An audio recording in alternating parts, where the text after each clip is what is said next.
안녕하세요. 경제 읽어주는 남자 김화석입니다. 반갑습니다. 여러분 기다리셨죠? IMF의 경제전망 보고서가 발간됐습니다. 이번 경제전망 보고서는 물론 IMF의 보고서이니까 더 기다려졌던 것이지만 러시아의 우크라이나 침공, 이 전쟁 이후의 첫 번째 국제기구의 보고서라는 점에서 더 기다려졌던 그런 자료인가 아닌가 생각이 됩니다. 홈페이지에 이 보고서가 실리면서 이렇게 그림과 함께 제시를 했는데요. 이 부제가 이겁니다. 전쟁이 세계 경제 회복세를 setback, 저지시키다, 방해하다, 연기시키다 라는 겁니다. 세계 경제는 어쨌든 회복세로 전개되고 있었는데 그 회복세가 이 전쟁으로 인해서 좀 꺾이는 모습입니다. 정말 이 전쟁은 얼마만큼 세계 경제의 회복세를 짓누르는지, 또 무엇이 이 세계 경제의 주된 이슈인 것인지, 우리는 어떤 변화에 직면할 것인지 한번 IMF의 경제전망 보고서를 기본으로 해서 이야기를 한번 들어보도록 하겠습니다. 보시는 것처럼 2020년 우리 세계 경제 성장률은 마이너스 3.1%를 기록하면서 역사상 특히 대공황 이후에 가장 충격적인 경제 위기를 만났었던 것이죠. 그 이후에 뚜렷한 회복세가 전개되고 있었는데 지난 21년 10월까지만 해도 세계 경제는 5%에 준하는 그런 성장세를 보일 것이다 라고 보였는데 2022년 1월에 들어서 공급망 대란 때문에, 인플레이션 때문에 세계 경제 성장세가 좀 뒤처지고 있다 이렇게 판단을 하고 있었고요.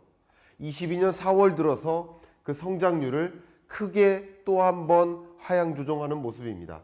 하향 조정폭은 0.8%포인트니까 상당한 수준으로 세계 경제가 주춤해지고 있다. 이게 바로 전쟁이 일으킨 그 경제 성장률의 회복세를 꺾이게 만드는 그런 효과가 아닌가 생각을 해봅니다. 한번 주요국별로 세계 경제의 흐름을 살펴보면 어떨까 생각이 되는데요. 보시는 것처럼 2020년 마이너스 3.1% 세계 경제 성장률이 21년 6.1%로 물론 기저효과가 감안되어야 되겠지만 뚜렷한 회복세가 전개되고 이제 기저효과가 좀 빠지면서 4.9% 정도로 성장할 것으로 생각했는데 그게 아니라 전쟁으로 인해서 3.6%까지 하향 조정되는 모습입니다. 자, 이런 과정에서 선진국들도 나름 뚜렷한 회복세가 전개되고 있었는데 크게 꺾이는 모습이고요. 3.9에서 3.3%로 하향 조정되는 모습이고 신흥개도국들도 마찬가지 5.1%로 성장할 줄 알았는데 3.8%로 매우 큰 폭으로 하향 조정되는 모습입니다. 이 조정폭만 그냥 대충 보더라도 상당한 수준의 조정폭이죠. 이 조정폭은 선진국의 조정폭보다 더 크다라고 볼 수 있겠죠. 특히 여러분들이 가장 궁금해하시는 러시아 경제죠. 러시아 경제 성장률은 말이죠. 원래 보시는 것처럼 2.8% 성장할 것으로 전망이 됐었습니다. 그런데 이 전쟁으로 인한 경제 충격이 마이너스 8.5%로 조정됐죠. 결국은 마이너스 11. 몇 % 정도의 하향 조정이 있었다라고 볼 수 있고요. 이 러시아의 조정폭과 동시에 러시아의 익스포저, 노출되어 있는 특히 수출이나 수입이라는 면에서 러시아에 의존적으로 있는 그런 주요국들, 특히 에너지 의존적으로 있는 벨라루스를 비롯한 주요국들이 특히 경제 성장률의 하향 조정폭이 컸었다라고 말씀드리겠고요. 또 한 가지, 우크라이나도 궁금하시죠?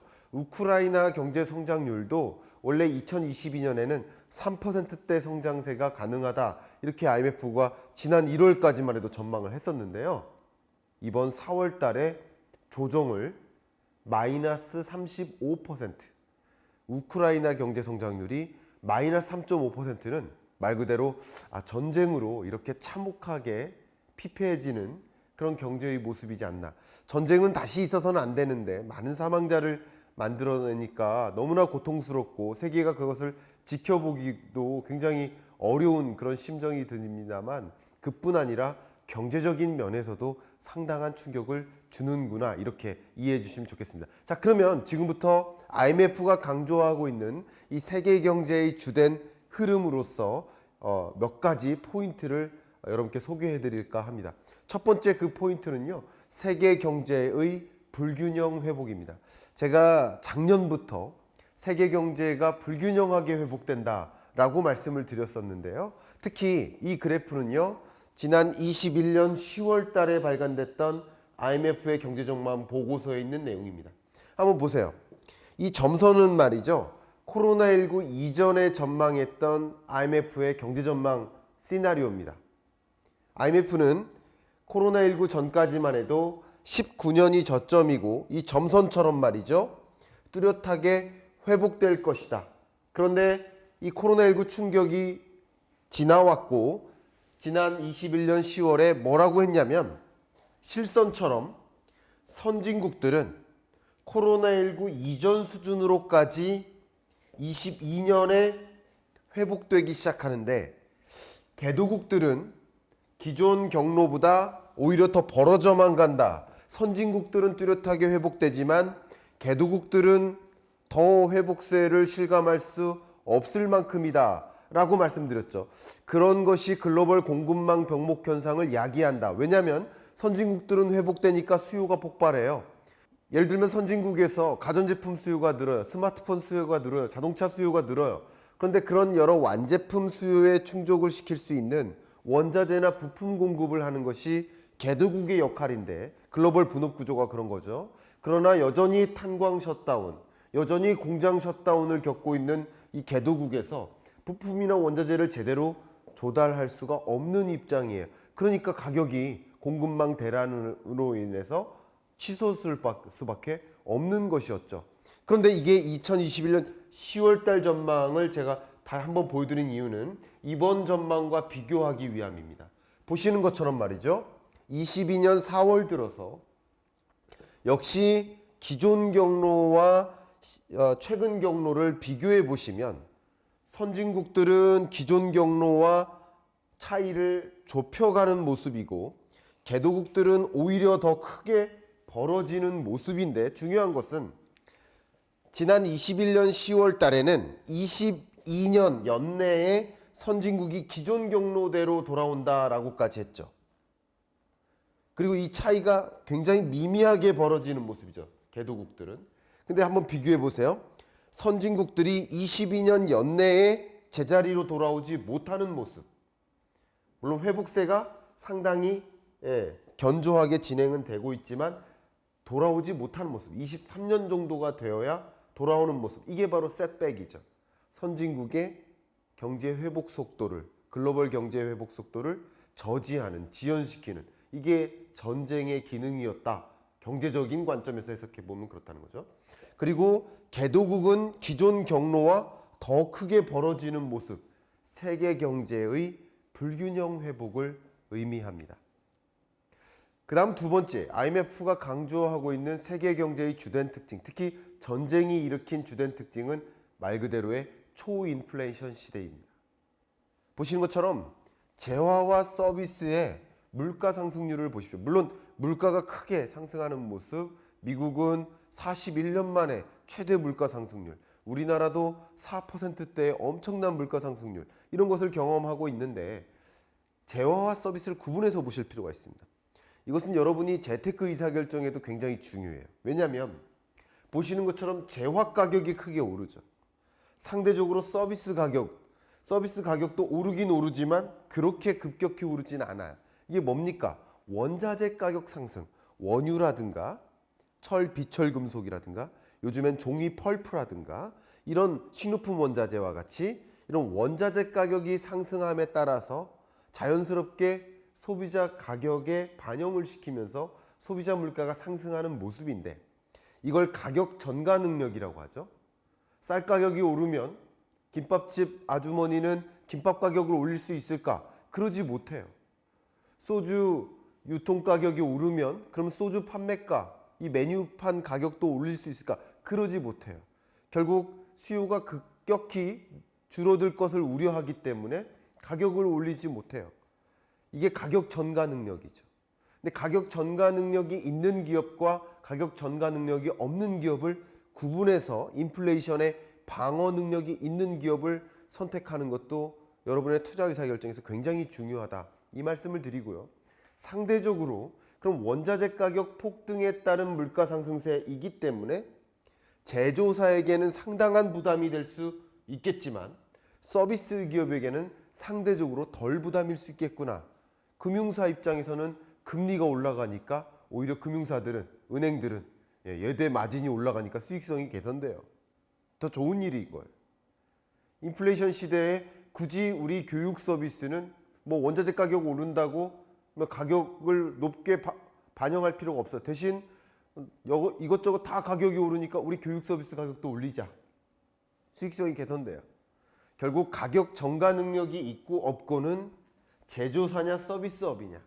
더군다나 코로나19 충격에도 제조기업은 충격이 덜했었습니다.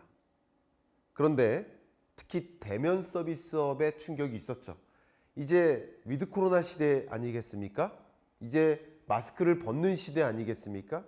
그러면 자연스럽게 리오프닝, 결국 대면 서비스업의 회복세 이런 것을 생각해 본다면 여러분이 22년, 23년 투자 영역으로서 굳이 한국 주식을 투자해야 되겠다라고 생각하신다면 제조보다는 서비스 이런 쪽으로 집중해 보시는 것도 어떨까 의견을 드려보고 싶습니다.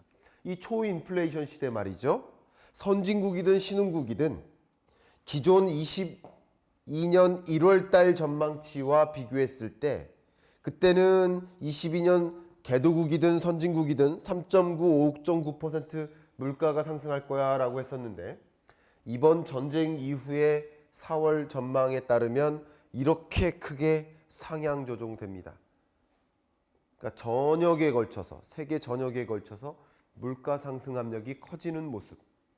근데 상대적으로 말이죠. 제가 계속 누차 강조해 왔던 것처럼 그 물가 상승률 전망치를 보면 미국이 가장 높아요. 그리고 영국, 캐나다, 주요 유로피언 국가들의 물가 상승 압력이 더 커요. 근데 상대적으로 한국의 물가 상승률은 그렇게 높지는 않아요. 그렇기 때문에 어떻게 보면 기준금리 인상이라든가 긴축적인 통화정책 기조라는 면에서 참조할 부분이 굉장히 많습니다. 실제 미국과 유로존을 중심으로 인플레이션 압력이 크게 작용되고 있기 때문에 인플레이션 문제, 물가 상승 압력을 잡고자 중앙은행이 노력하는 긴축적 통화정책, 금리 인상을 비롯한 긴축적 통화정책의 속도도 당연히 미국과 유로존을 중심으로 일어날 수밖에 없다는 거죠. 물론 세계적으로 이런 인플레이션 압력이 작용하고 있기 때문에 미국이든 영국이든 또 유로존이든 그 밖의 신흥국들도 금리를 인상하는 시대, 말 그대로 긴축의 시대로의 전환이 일어나고 있는데 이 전쟁은 긴축의 시대로의 전환을 더 가속화하는, 앞당기는 그런 힘이 있다라고 볼 수 있겠습니다. 예를 들어 볼게요. 미국 같은 경우도 기존 전망에 따르면 미국의 기준금리 인상 속도는 이렇게 매우도 완만할 것으로 봤어요. 베이비 스텝 룰, 천천히 금리를 인상하자 하는 추세였는데 전쟁 이후 이런 물가 상승 압력이 크게 작용하다 보니까 물가를 반드시 잡아야 되겠다. 금리를 인상함으로써 물가를 하향 안정화시켜야겠다 하는 움직임이 거세게 일어나는 겁니다. 크게 상향 조정되는 모습, 인플레이션에 대한 기대, 인플레이션의 전망이 그렇게 상향 조정되는 모습입니다. 결국 이런 세계 경제는 전쟁으로 인해서 경기 침체 국면으로 접어들게 만드는 경기 하방 압력과 물가를 크게 폭등시키는 물가 상방 압력이 동시에 작용하는, 어쩌면 세계 경제가 스태그플레이션에 가깝게 경제가 전개되고 있는 모습이 우리 앞에 펼쳐지는 모습입니다. IMF 경제전망 이 보고서를 기반으로 해서 22년 세계 경제가 어떻게 흘러갈지를 조망해 보시고 그러면 나는 어떤 스탠스로 사업할까, 경영할까, 혹은 투자할까 라는 것을 하나의 방향성을 잡아가시는데 참조가 되셨기를 바라면서 이번 주 경제 읽어주는 남자 마무리하겠습니다. 감사합니다.